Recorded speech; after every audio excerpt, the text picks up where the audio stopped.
Hi all, welcome to easy code learn. ഇന്നത്തെ സെഷനിൽ നമ്മൾ അബ്സ്ട്രാക്ട് ക്ലാസ്സസിനെ കുറിച്ചാണ് പഠിക്കുന്നത്. സോ എന്താണ് അബ്സ്ട്രാക്ട് ക്ലാസ്, എങ്ങനെയാണ് അവ ഉപയോഗിക്കുന്നത്, അവ ക്രിയേറ്റ് ചെയ്യുന്നത് എന്ന് ഈ സെഷനിൽ നമ്മൾ കവർ ചെയ്യുന്നതായിരിക്കും.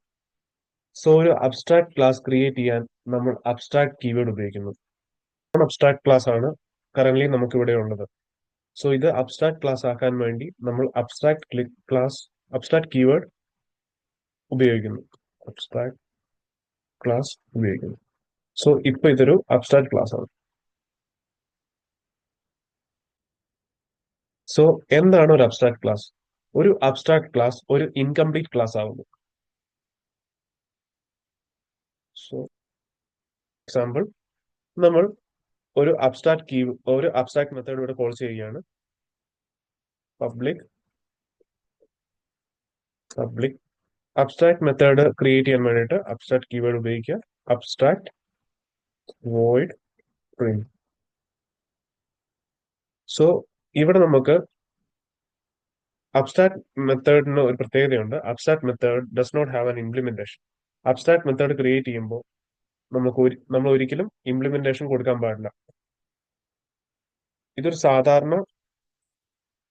സാധാരണ മെത്തേഡ് ഇങ്ങനെയാണ് ചെയ്യുന്നത്. ഇവിടെ നമ്മൾ എക്സിക്യൂട്ട് ചെയ്യുന്ന കോഡ് കൊടുക്കുന്നു, എക്സെട്ര. ബട്ട് ഒരു അബ്സ്ട്രാക്ട് മെത്തേഡാണ് നമ്മൾ ക്രിയേറ്റ് ചെയ്യാൻ പോകുന്നത് എന്നുണ്ടെങ്കിൽ നമ്മൾ അബ്സ്ട്രാക്ട് കീവേഡ് കൊടുക്കുന്നു.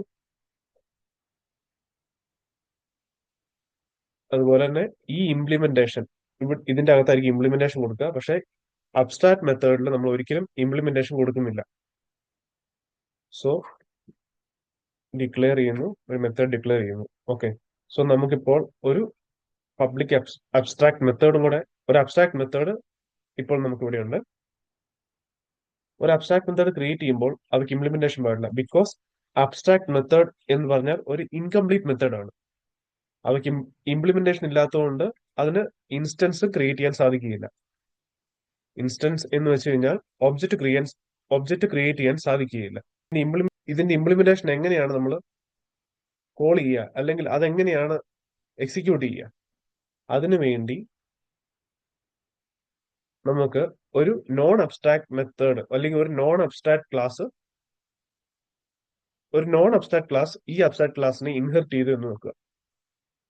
So public class department student.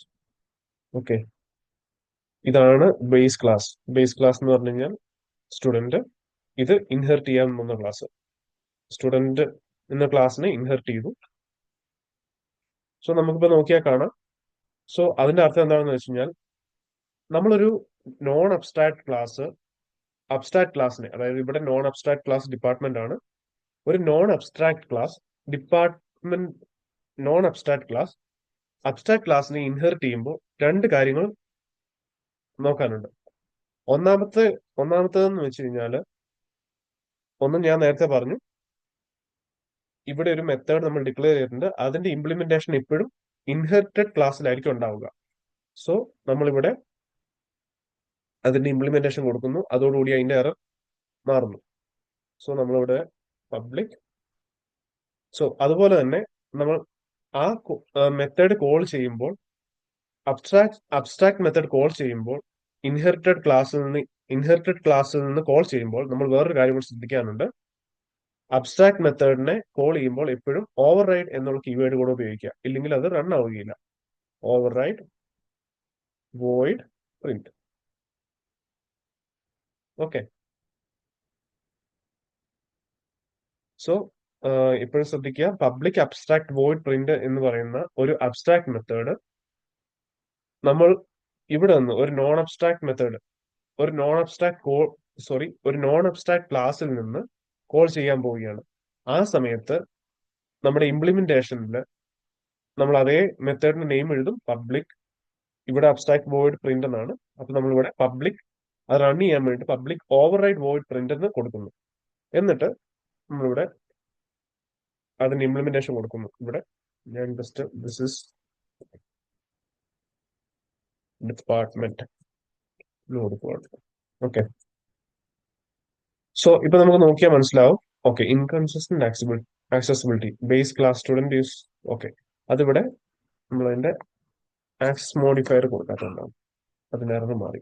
Okay, ഇത് ഒരു ഓപ്ഷനാണ്. ഓക്കെ, ഇനി സെക്കൻഡ് ഓപ്ഷൻ എന്താണെന്ന് വെച്ച് കഴിഞ്ഞാൽ എറർ വരാതിരിക്കാൻ, ഇപ്പോൾ ഇംപ്ലിമെന്റേഷൻ നമ്മൾ കൊടുക്കാൻ ആഗ്രഹിക്കുന്നില്ല എന്നുണ്ടെങ്കിൽ ഈ ഒരു ക്ലാസ്സും നമ്മൾ അബ്സ്ട്രാക്ട് ആക്കേണ്ടതാണ്.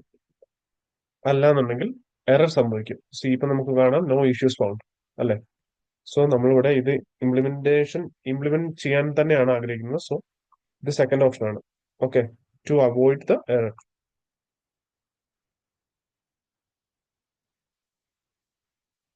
ഓക്കെ, സോ നമുക്ക് ഇത് കോൾ ചെയ്യണം. കോൾ ചെയ്യാനായിട്ട് ഞാൻ പ്രോഗ്രാം ഡോട്ട് സി എസിൽ പോവുകയാണ്. ഇവിടെ ഇവിടെ നമുക്ക് ഡിപ്പാർട്ട്മെന്റ്, എന്തുകൊണ്ടാണ് ഞാൻ സ്റ്റുഡന്റ് ക്രിയേറ്റ് ചെയ്യാത്തത്, സ്റ്റുഡന്റിന്റെ പേരിലാക്കാത്തത്? കാരണം സ്റ്റുഡന്റ് ഒരു അബ്സ്ട്രാക്ട് ക്ലാസ് ആണ് അല്ലേ. അപ്പൊ നമുക്ക് നോൺ അബ്സ്ട്രാക്ട് ക്ലാസ്സസ് മാത്രമാണ് നമുക്ക് ഒബ്ജക്റ്റ് ക്രിയേറ്റ് ചെയ്യാൻ പറ്റുക. അബ്സ്ട്രാക്ട് ക്ലാസ് വെച്ചിട്ട് നമുക്ക് ഒരു ഒബ്ജക്റ്റ് ക്രിയേറ്റ് ചെയ്യാൻ സാധിക്കില്ല. അതുകൊണ്ട് ഞാൻ department is equal to new department create ചെയ്തു. ഇനി ഞാൻ മെത്തേഡ് എക്സിക്യൂട്ട് ചെയ്യാൻ പോവാണ്, മെത്തേഡ് കോൾ ചെയ്യാൻ പോവാണ്. So department dot print. Okay, അപ്പൊ നമുക്ക് ദിസ് ഇസ് ഡിപ്പാർട്ട്മെന്റ് എന്നുള്ളതാണ് നമ്മൾ നമ്മുടെ output, expected output. So just നമുക്ക് നോക്കാം. ഓക്കെ, നമുക്കത് എക്സിക്യൂട്ട് ആയിട്ടുണ്ട്. Abstract class cannot be sealed. Sealed class എന്താ? സോ സീൽഡ് ക്ലാസ് എന്താണെന്ന് ഒരു ഷോർട്ട് ആയിട്ട് പറയുകയാണെന്നുണ്ടെങ്കിൽ, ഒരു ഇപ്പോ നമുക്ക് രണ്ട് ക്ലാസ് ഉണ്ട്. സോ ഈ ഡിപ്പാർട്ട്മെന്റ് ക്ലാസ്സിന് ഈ സ്റ്റുഡന്റ് ക്ലാസ്സിനെ ഇൻഹെറിറ്റ് ചെയ്യാൻ പാടില്ല.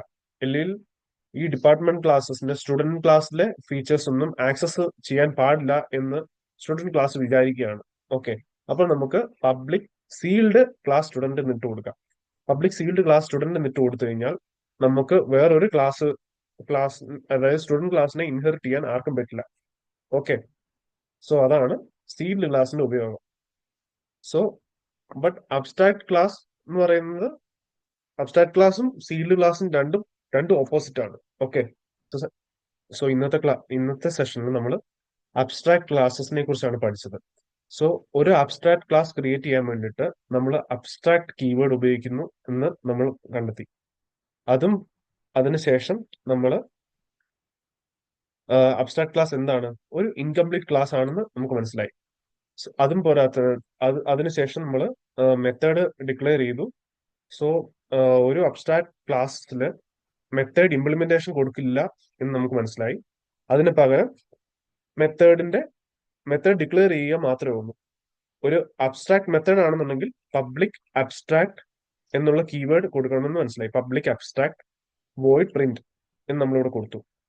സോ ഇതിനി കോൾ ചെയ്യണമെന്നുണ്ടെങ്കിൽ ഒരു നോൺ അബ്സ്ട്രാക്ട് മെത്തേഡ് വേണം, അല്ലെ ഒരു നോൺ അബ്സ്ട്രാക്ട് ക്ലാസ് വേണം. ആ നോൺ അബ്സ്ട്രാക്ട് ക്ലാസ്സിൽ നിന്ന് നമ്മൾ എങ്ങനെയാണ് ഒരു അബ്സ്ട്രാക്ട് ക്ലാസ്സസിനെ കോൾ ചെയ്യുന്നത്? ഇല്ലെങ്കിൽ ഒരു നോൺ അബ്സ്ട്രാക്ട് ക്ലാസ്സിൽ നിന്ന് ഒരു അബ്സ്ട്രാക്ട് ക്ലാസ്സിനെ ഇൻഹെറിറ്റ് ചെയ്യും നമ്മൾ. അത് ഇവിടെ നമ്മുടെ ഈ കേസിൽ സ്റ്റുഡന്റ് ആണ് അബ്സ്ട്രാക്ട് ക്ലാസ്, ഇത് നോൺ അബ്സ്ട്രാക്ട് ക്ലാസ് ആണ്. അപ്പോ ഈ ഒരു സിറ്റുവേഷനിൽ നമ്മൾ രണ്ട് കാര്യം ശ്രദ്ധിക്കണമെന്ന് ഞാൻ പറഞ്ഞു. ഫസ്റ്റ് കാര്യം, നമ്മൾ ഈ പറയുന്ന മെത്തേഡ് ഇവിടെ ഇംപ്ലിമെന്റ് ചെയ്യുന്നതോടെ എറർ അവസാനിക്കുന്നു. അതല്ല, നിങ്ങൾക്ക് ഇംപ്ലിമെന്റ് ചെയ്യാൻ ഇവിടെ ആഗ്രഹിക്കുന്നില്ല എന്നുള്ള ഒരു സിറ്റുവേഷൻ ആണെന്നുണ്ടെങ്കിൽ നമ്മൾ ഇവിടെ അബ്സ്ട്രാക്ട് എന്ന് കൊടുക്കുകയും ചെയ്യണമെന്ന് ഞാൻ പറഞ്ഞു. ഓക്കെ, സോ ഇത്രയും കാര്യം മനസ്സിലോർക്കുക, ഇത്രയും കാര്യം തറവായിട്ട് പഠിക്കുക, തറവായിട്ട് ലേൺ ചെയ്യുക. സോ അതുപോലെ തന്നെ ഞാൻ പറഞ്ഞു, abstract class cannot be sealed class. അതായത് സീൽഡ് ക്ലാസ് ആയിരിക്കരുത് ഒരിക്കലും ബേസ് ക്ലാസ്. Thank you.